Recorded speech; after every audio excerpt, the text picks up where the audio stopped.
Today, we are talking about Kirtland, where one of the most important chapters in Mormon history unfolded. A moment that started in New York, built something massive in Ohio, before everything eventually fell apart. It started with a vision in the woods of New York.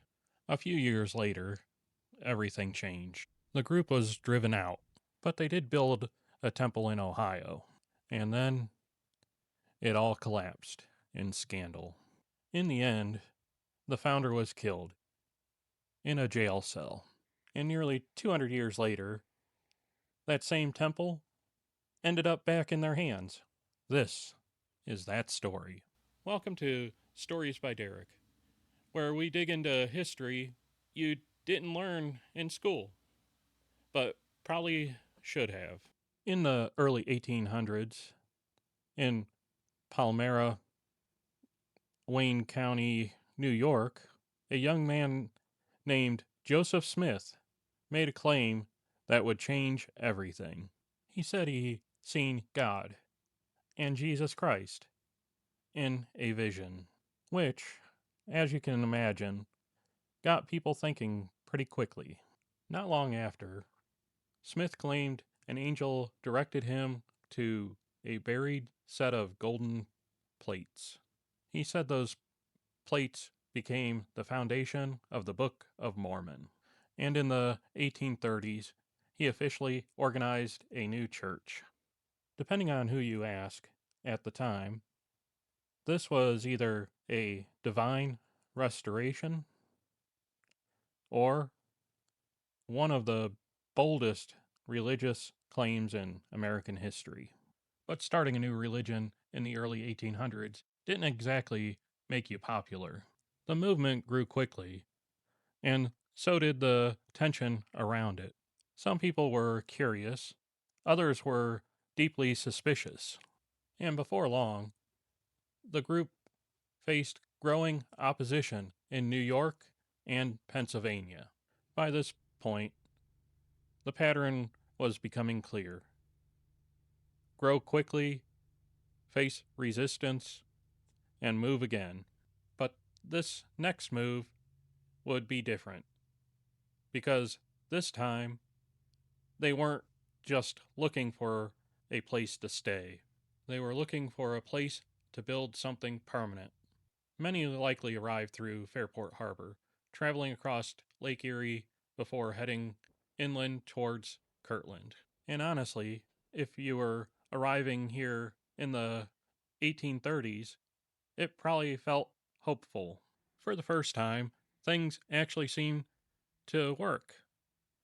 Kirtland became the headquarters of the movement. Homes were built, businesses opened, and in 1836, they completed the Kirtland Temple.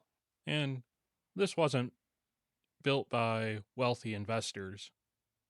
These were ordinary people, giving what little they had: time, money, labor, and just a few steps away, the home of Joseph Smith still stands today.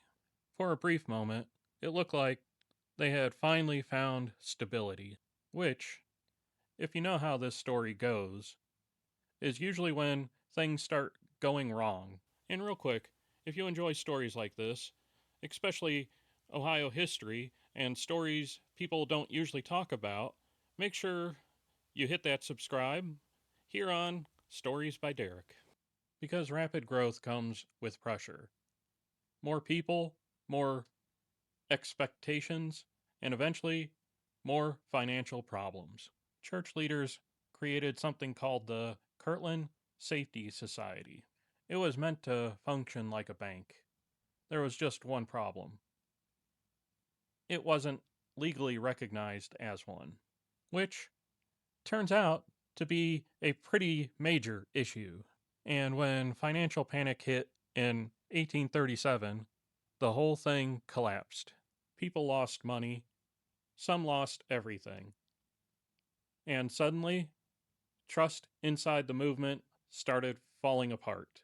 Former followers turned against leadership. Lawsuits followed, and Kirtland stopped feeling safe. Leaving Ohio didn't solve the problem, it just moved it. The movement continued west, into Missouri, where tensions became even more violent. Eventually, they moved again, this time to Illinois. And once again, it looked like they had finally found stability. At this point, you can probably see a pattern. But conflict followed them.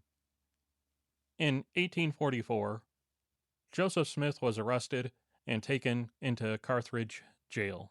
And while being held there, a mob stormed the jail. Smith was shot and killed. Just like that, the founder of the movement was gone. After his death, everything changed. There was no clear successor. Different leaders stepped forward, each claiming authority.